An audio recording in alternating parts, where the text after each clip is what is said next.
यूनुस आपसे शुरू करते हैं। कल ऐसा लगा कि कोयटा फाइनली कुछ रिदम तलाश कर रहे हैं। वो कहते हैं खोया हुआ मोजो जो है उनका वो वापस आने लगा।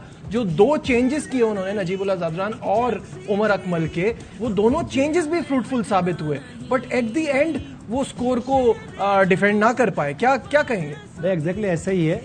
अगर मैं पावर प्लेस की बात करूं तो कल पावर प्लेस का गेम था। अगर मैं क्वेटा ग्लैडिएटर्स की पावर प्ले की बात करूं तो 4 आउट हुए थे वहां पे। कोई अंडर 20 रन 19 रन पे 4 आउट और एक पावर प्ले में बाउंड्री नहीं लगी जी। और उसके बाद अगर हम सेकेंड इनिंग की बात करें तो वहां पावर प्ले में 77 रन।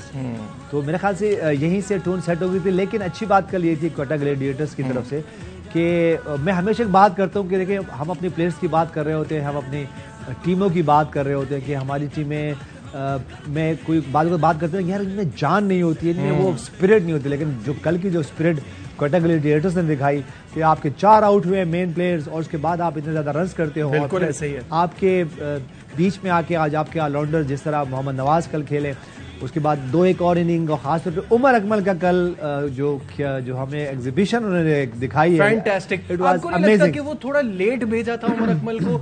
7वां नंबर नहीं बनता उनको अगर थोड़ा पहले भेज देते तो और फायदा हो सकता था। ऐसी देखिए इसकी वजह है कि जब आपकी जो हम हमेशा बात कर देंगे आपकी इंडिविजुअल फॉर्म तो होनी चाहिए, लेकिन आपकी एज ए टीम भी फॉर्म होनी। जब टीम की फॉर्म नहीं होती है, आपके पास बहुत सारे वरीज होते हैं, आपके पास एक पैटर्न सेट नहीं हो रहा होता कि किसको कब जाना है। अगर मैं सरफराज अहमद की बात करूं तो कभी वो 1 डाउन आ रहे हैं, कभी वो 4 नंबर पे खेल रहे हैं, कभी वो नीचे खेल रहे हैं, कभी बैटिंग में आ रहे हैं, कभी उनसे फिनिश नहीं हो रहा। तो मेरे ख्याल से एज ए टीम आपके पास कोई सॉलिड स्ट्रेटजी होनी चाहिए, प्लानिंग होनी चाहिए, और एक प्लानिंग से कभी ना खेलें। क्योंकि T20 में हमेशा ये होता है कि अगर आप एक प्लानिंग से खेलते हो, खुदा ना खासा वो आपकी प्लानिंग कामयाब नहीं होती, तो आपके पास सेकंड और थर्ड प्लानिंग भी होनी चाहिए। बिल्कुल। उसके बाद जिस तरह इस्लामाबाद यूनाइटेड खेले हैं, अब मुझे लगता है कि कल अगर थोड़ी सी बेहतरीन कैप्टनसी होती और मुनासिब टाइम पे जो बॉलर्स को यूज करते हैं, तो मेरे ख्याल से कल इस्लामाबाद एक टाइम पे ऐसा था कि शायद वो मैच हार जाए। लेकिन क्योंकि उनके एज अ टीम उनकी फॉर्म अच्छी थी, तो वो कहीं ना कहीं से, जैसे आजम खान की इनिंग हम बात करें और कॉलिन मनरो की बात करें, तो वो ऐसी इनिंग्स थी जिसने सारे और जिस तरह फ़हीम अशरफ कल खेले एंड उन्होंने एक एंकर रोल, 2 मैचों से वो एक एंकर रोल कर रहे हैं कि वो जाते हैं और उनको प्रॉपर एज आ लॉन्डर यूज करें। तो मेरे ख्याल से ये वो पॉइंट्स हैं जो कि कल दोनों टीमों की तरफ से बिल्कुल सही है। कमरान, वही बात जो अभी यूनुस ने कही कि कल जो फाइट बैक थी ना, वो पहली बार कोयटा की तरफ से नजर आई। एट 1 पॉइंट 17 रन पे 4 खिलाड़ी आउट थे, 5वीं विकेट 121 पर गिरी है। तो आप देख सकते हैं कि उन्होंने गिव अप नहीं किया। ये पहली बार नजर आया है इस इवेंट में अब तक कोयटा से। फिर भी वो जीत ना पाए, तो अक्रॉस द लाइन नहीं हो पा रही है कोयटा ग्लैडिएटर्स। क्या रीजंस नजर आ रहे हैं? रीज़न वही नज़र आ रहे हैं जो हमने अर्ली ऑन बात की थी कि एक मैच हारने के बाद पैनिक हो रहे हैं, अपना कॉम्बिनेशन ख़राब कर रहे हैं।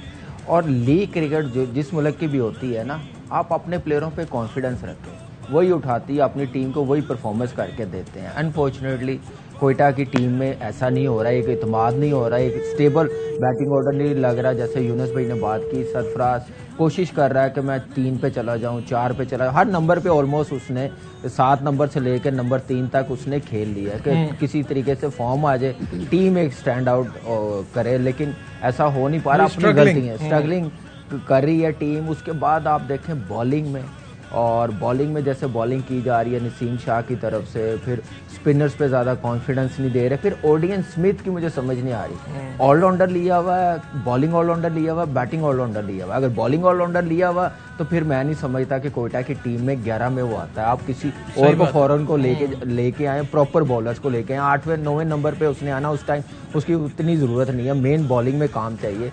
आपका हुसनैन नहीं खेल रहा, अनफिट है, तो आप बेस्ट ऑप्शन के साथ जाते हैं। तो मेरे ख्याल से उसमें थोड़ी मिस्टेक कर रहे हैं। ये उनका बड़ा सेंसिटिव टॉपिक है, कोई और फॉरेन प्लेयर पे वो हसरंगा के ना आने पे शुरू हो जाते हैं। नहीं वो देखें, वो एक्सक्यूज ज्यादा दिन नहीं चल सकता। वो ऐसे टीमें नहीं चलती। लेकिन ये है कि बड़ी ज़बरदस्त रिकवरी की है नजीब ज़ादरान ने, फिर नवाज ने बैटिंग 4 पे अगेन भेज रहे हैं।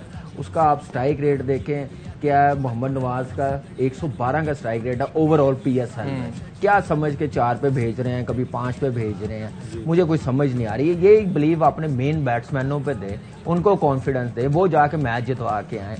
तो यही नजर आ रहा है कि इफ्तिखार का आप देखिए स्ट्राइक रेट ओवरऑल 118 का इसमें तो अच्छा नहीं चल रहा पीएसएल में, लेकिन overall he is having a fantastic time.